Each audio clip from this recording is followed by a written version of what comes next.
Ahora vamos a ver el centro de la micción. Entonces vamos a ver cómo están controlados los músculos que están involucrados en la micción. Y vamos a hacer integración también con las proteínas G que están asociadas a los receptores que están en las células de los músculos que están involucrados en el centro de la micción. Entonces tenemos, aquí está la vejiga. Aquí está la vejiga. Y tenemos principalmente tres músculos, que va a ser el músculo detrusor, que está aquí, digamos aquí en el domo de la vejiga. Es el músculo detrusor. Este es músculo liso. Tenemos otro que va a ser el esfínter uretral interno, que este es músculo liso también. Entonces este va aquí. Y el otro es el esfínter uretral externo. Y este es músculo esquelético. Ya en videos anteriores vimos los músculos lisos no especialmente tienen control voluntario. Músculo liso no tiene control voluntario. Músculo esquelético sí tiene control voluntario. Entonces básicamente el único músculo que podemos controlar de forma voluntaria va a ser este. El esfínter uretral externo. Uretral externo. Aquí está la vejiga, esta es la uretra. Ok, ahora, ¿qué nervios inervan a estos músculos? Entonces tenemos el nervio pélvico. Digamos, inerva la parte superior del músculo detrusor. Por otro lado tenemos el nervio hipogástrico, que inerva, digamos, a la parte lateral del músculo detrusor. Y también tenemos este mismo, el nervio hipogástrico, inerva al esfínter uretral interno, hipogástrico. Y por otro lado tenemos fibras somáticas,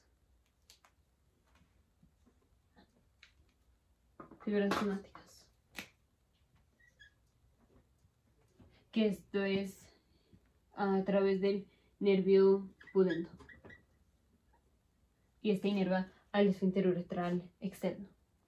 Ahora, ¿qué quiere decir esto de que son inervados? Entonces, esto quiere decir que cada uno de estos axones va a liberar un neurotransmisor, que ahorita vemos qué neurotransmisor es ese.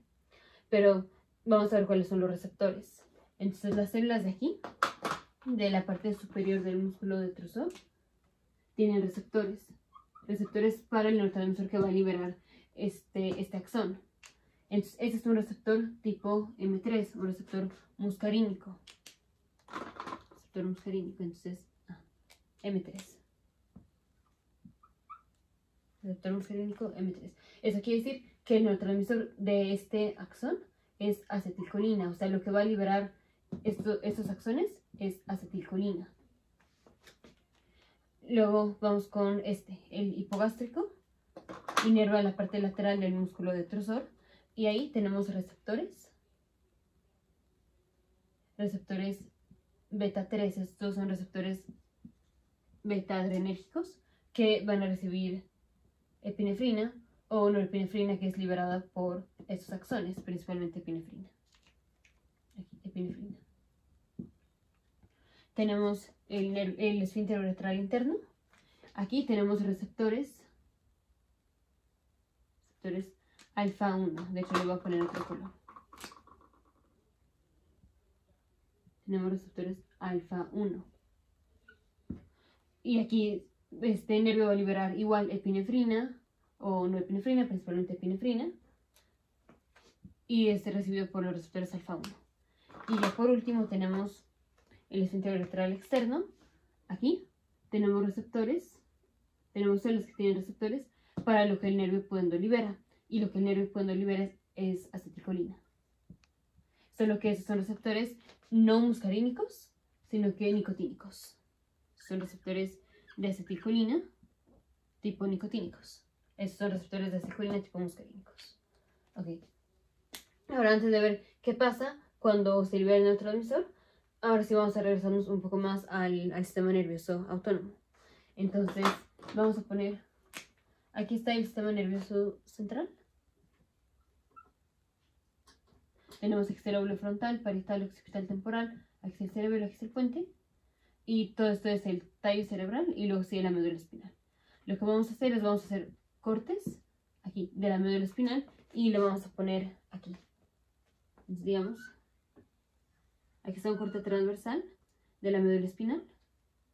Tenemos las astas posteriores y las astas anteriores. Entonces, ya sabemos que tenemos en la parte posterior, esta es la raíz posterior, este es el ganglio de la raíz posterior. Y aquí están las raíces anteriores y raíces posteriores. Y las raíces anteriores tienen nada más información somática, digamos, información motora. En cambio, las raíces dorsales tienen información sensitiva. Y aquí viene el nervio, entonces se unen estos dos, la raíz anterior con la raíz posterior, y esto nos da un nervio. Entonces, así está compuesto, por ejemplo, ese que es el nervio pudendo, está compuesto así. Ahora, hacemos un corte de un segmento de la médula, esta es la raíz anterior, esta es la raíz posterior, y se unen las dos raíces formando el nervio. Aquí tenemos axones de neuronas cuyos cuerpos están aquí. Aquí está el cuerpo de la neurona y todo esto es el axón de la neurona. Aquí nada más se ponen en la parte final, que son los axones de la neurona. Entonces, por ejemplo, aquí, pensando que este nervio es este, aquí finalmente vamos a tener el botón sináptico. Eso está compuesto de múltiples axones, múltiples axones.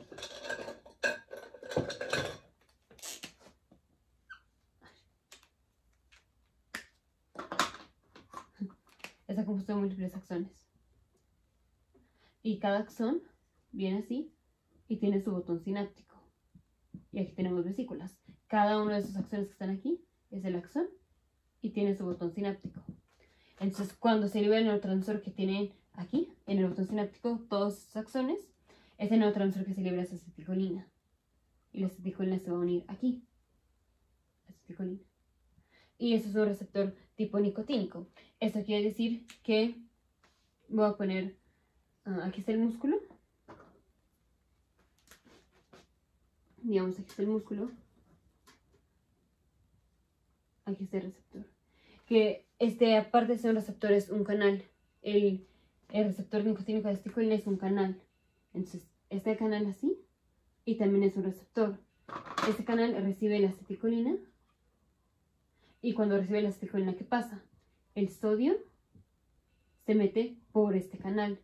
Entonces, este es un canal de sodio que al mismo tiempo es un receptor de acetilcolina. Acetilcolina que es liberado por los botones sinápticos de cada uno de estos axones que conforma este axón. Ahorita nada más estamos viendo de todo esto que es el nervio pudendo, o sea ahorita nada más nos estamos enfocando en la contribución ventral o la contribución anterior, porque es la raíz anterior la que lleva información motora.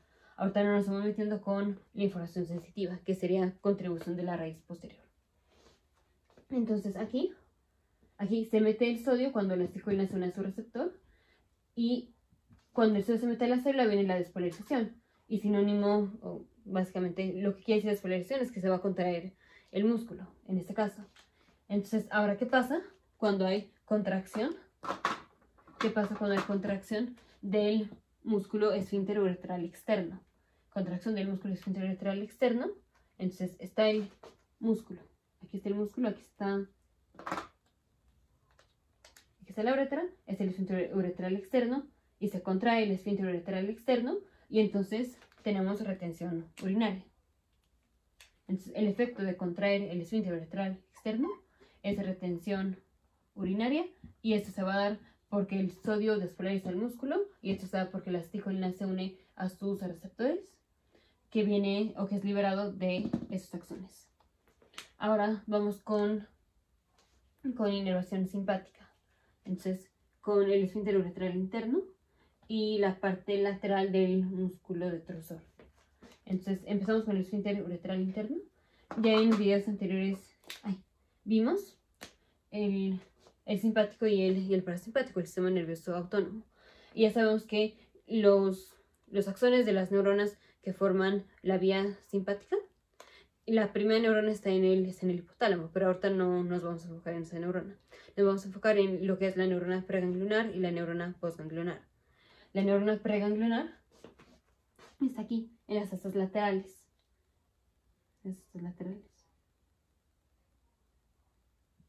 Así. Y se une, digamos, se une a un nervio. Se une al nervio. Esto lo voy a estar utilizando de ejemplo de cada uno de los nervios. Ok, este nervio, que es el nervio hipogástrico, tiene información sensitiva, es información simpática. Son fibras simpáticas, son fibras del sistema nervioso autónomo simpático. Y en videos anteriores vimos que es la segunda neurona del simpático, digamos la neurona postganglionar del simpático, la que libera principalmente epinefrina. Entonces, utilizando otra vez este ejemplo, aquí está el cuerpo de la neurona preganglionar simpática, sale su axón y hace sinapsis con un ganglio, que es el ganglio del simpático. Y ahí sale la neurona postganglionar. Y la neurona postganglionar igual tiene axón y aquí tiene el botón sináptico. Y en el botón sináptico tiene neurotransmisores. Solo que aquí el neurotransmisor que tiene esta neurona postganglionar es epinefrina. Esto que puse aquí son los axones de la neurona postganglionar que recibió información de la neurona preganglionar. Ahora yo no me voy a meter mucho en el neurotransmisor que está involucrado aquí, que es acetilcolina, pero eso lo vemos en el video anterior. Pero no nos metemos mucho en eso para no confundir. Es el neurotransmisor que libera el axón de la neurona postganglionar simpática, que inerva al esfínter uretral interno, va a ser epinefrina. ¿Y ahora qué pasa cuando la epinefrina se une a ese receptor? Este es un receptor alfa-1 adrenérgico. Entonces aquí hacemos una pausa y nos vamos a ir a un nivel más molecular. Entonces voy.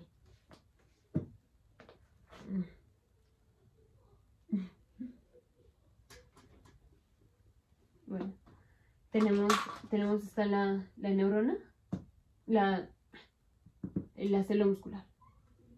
Esta es la célula muscular. Esta de aquí del esfínter uretral interno. Y dijimos tenemos receptores alfa-1 adrenérgicos. Y en el video anterior, de las proteínas que vimos, receptores asociados a proteína G. Entonces rápidamente repasamos la proteína G así súper rápido para integrar cómo la epinefrina se una a su receptor que está en el esfínter uretral interno. Va a ser contracción del esfínter uretral interno. Entonces ya la epinefrina y se une a su receptor alfa-1 adrenérgico. Este es un receptor que pasa 7 veces por la membrana. 1, 2, 3, 4, 5, 6, 7. Y este receptor está unido a una proteína, que es la proteína G. En este caso es proteína GQ. La proteína GQ, esta igual tiene 3 subunidades como todas las proteínas G, que es la alfa, la beta y la gamma. Y aquí tenemos unido un ADP, que cuando llega la hormona, en este caso la epinefrina, y se une a su receptor, este ADP se permuta por un ATP. No es que el ADP se convierta en ATP, sino que literal el ADP se desplaza y llega el ATP y se une aquí a la subunidad alfa donde estaba unido el ADP. Y luego entonces viene la disociación. O sea, por un lado se queda la subunidad beta y la subunidad gamma, y por otro lado se queda la subunidad alfa junto con el ATP. Y esto va a activar a una enzima que es la fosfolipasa C. Y la fosfolipasa C lo que hace es va a agarrar un fosfolípido que está aquí en la membrana, que es el fosfatidil inositol 4,5 bisfosfato. Fosfatidil inositol 4,5 bisfosfato. Y lo convierte en 2 moléculas, que es el diacilglicerol y el inositol 1,4,5 trisfosfato. Luego tenemos el retículo endoplásmico rugoso, aquí, pero liso. Este es el retículo endoplásmico liso. Y aquí tenemos altas cantidades de calcio. Es el diacilglicerol, el que va, perdón, es el IP3, el inositol 1,4,5-triosfosfato, el que va a llegar aquí, al retículo endoplásmico liso, y va a hacer que el calcio se pase de estar dentro del retículo endoplásmico liso a entrar aquí, al citoplasma. Entonces el calcio se va a salir para acá. Y luego es el calcio, junto con el diacilglicerol, los que van a activar a una enzima, que es la proteinquinasa C.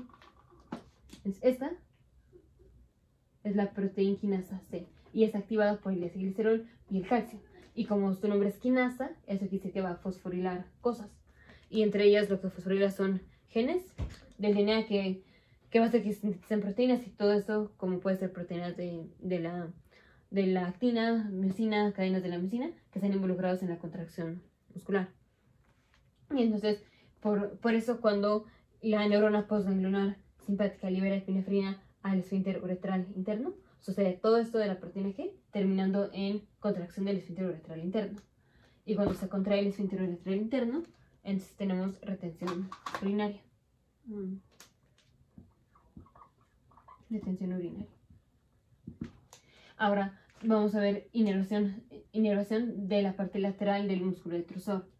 Entonces aquí, igual esta es una inervación simpática, solo que el receptor que tienen estas células no es un receptor alfa 1, es un receptor tipo beta 3 adrenérgico. Entonces aquí, lo que pasa dentro de la célula es distinto. Lo que pasa dentro de la célula está la célula muscular, y tiene receptor, que es un receptor asociado a proteína GQ, pero la GS. Entonces pasa 7 veces por la membrana, 1, 2, 3, 4, 5, 6, 7. Igual tiene una proteína G y está unido el ADP. Cuando llega la epinefrina, igual pasa lo mismo, el ADP se permuta por un ATP y se van a disociar las subunidades. Entonces por un lado nos quedamos con la subunidad beta y la subunidad gamma, y por otro lado se queda la subunidad alfa junto con el ATP. Y ahora es la subunidad alfa y el ATP los que van a activar a otro tipo de enzima, que es la adenilatociclasa. Y es la adenilatociclasa la que convierte ATP en AMP cíclico. Entonces vamos a tener cantidades altas de AMP cíclico aquí. Y luego es el AMP el que va a... Es como si activara, libera a la proteinquinasa A. Y como es quinasa va a fosforilar. Igual lo que fosforila son enzimas involucradas en la relajación muscular. Entonces aquí la proteinquinasa va a fosforilar cosas como puede ser, por ejemplo, un factor de transcripción que es el CREP, que ya lo vimos en videos anteriores. Pero entonces todo esto es cuando otras neuronas simpáticas que están inervando aquí al músculo detrusor, cuando le liberan la epinefrina se une a su receptor beta 3 adrenérgico y pasa todo esto dentro de la célula, de la subunidad alfa que se separa, se une a la adenilatociclasa, esta convierte el ATP en AMP cíclico y el AMP cíclico libera la proteinquinasa A y esta fosforila cosas, y esto termina en relajación. Del músculo. Relajación. Entonces, ¿cuál es el efecto de relajar la vejiga? Bueno, de relajar esta parte lateral. Relajar. Esto es retención urinaria.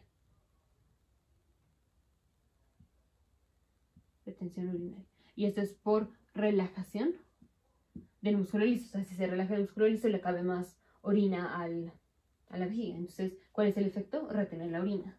Aquí no puse, pero aquí los músculos se contraen. Aquí se contrae el esfínter uretral interno y nos da retención urinaria. Se contrae el esfínter uretral externo y nos da retención urinaria. Aquí se contrae, perdón, se relaja la parte lateral del músculo detrusor y nos da retención urinaria.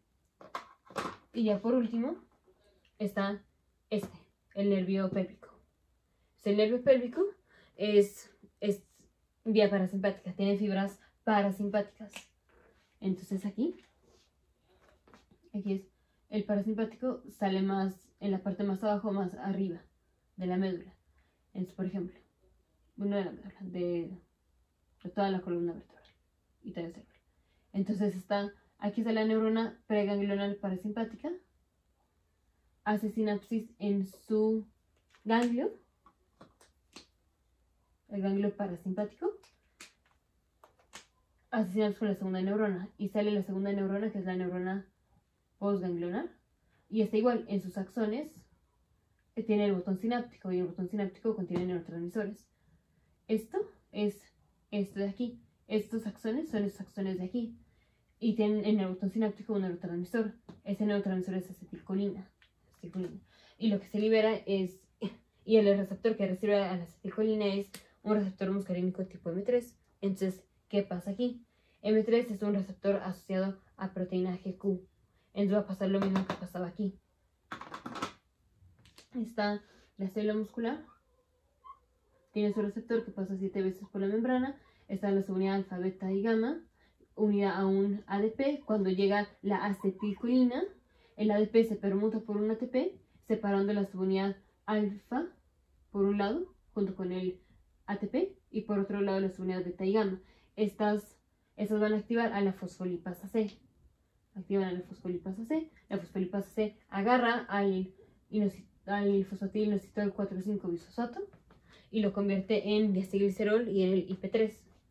Diacilglicerol y el inositol 1,4,5-triosfosfato. El inositol 1,4,5-triosfosfato libera el calcio de estar en el retículo endoplásmico liso y hace que se pase al citoplasma. En lugar de estar en el retículo endoplásmico liso, se pasa al citoplasma. Y entonces tenemos calcio aquí, aumentado en el citoplasma. El calcio y el diacilglicerol activan a la proteinquinasa C. Y la proteinquinasa C fosforila cosas. Y aquí va a fosforilar enzimas involucradas en la contracción del músculo detrusor. Entonces, efecto es contracción del músculo detrusor y esto nos da urgencia urinaria. O digamos, promueve la micción. Y así es como está controlado la vejiga. El centro de la micción está en el puente. O sea, digamos, originalmente todo eso está regulado en el puente, que es, digamos, la segunda parte del tallo cerebral. Entonces, principalmente tenemos 3 músculos, que es el músculo detrusor, que vamos a pensar que tiene 2 partes, la parte del domo de la vejiga y la parte lateral, el esfínter uretral interno y el esfínter uretral externo. El músculo detrusor tiene inervación en la parte superior por el nervio pélvico y este libera acetilcolina a sus receptores muscarínicos M3, que son receptores asociados a proteína GQ. Cuando se libera la acetilcolina aquí, tenemos contracción del músculo, promoviendo la micción. La parte lateral del músculo detrusor recibe inervación simpática a través del nervio hipogástrico y este libera epinefrina a los receptores beta-3 adrenérgicos, que son receptores asociados a proteína GS. Y esto promueve la relajación del músculo, promoviendo la retención urinaria. Luego tenemos el esfínter uretral interno, que recibe inervación igual simpática, igual del nervio hipogástrico. Y cuando se libera la epinefrina aquí, se libera y es recibida por los receptores alfa-1 adrenérgicos, que están asociados a proteína GQ. Entonces pasa todo esto. Y esto promueve la contracción del músculo liso. Entonces, la contracción hace o promueve retención urinaria. Y luego está el esfínter uretral externo, que es el único que está bajo control voluntario y es inervado por el nervio pudendo y tiene información somática. O sea, está el nervio y tiene aquí. Esto más que nada es contribución de la raíz anterior. Y este libera acetilcolina y la acetilcolina es recibida por receptores de acetilcolina tipo nicotínicos que a su vez son canales de sodio. Esa es una integración de cómo se inerva la vejiga con las proteínas G. Y en los siguientes videos vemos tratamiento principal o general para retención e incontinencia urinaria basado en esto.